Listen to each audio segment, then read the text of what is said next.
In this problem, we have 8 vertices, or points, which means our minimal spanning tree will have 7 edges.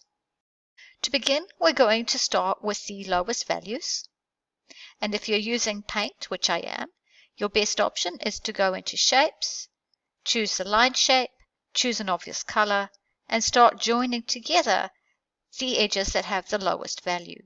Each time you add an edge in Excel, you'll want to record the weight.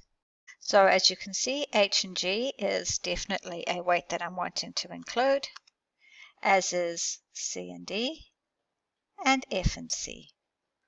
I've got 2 nodes that haven't been included.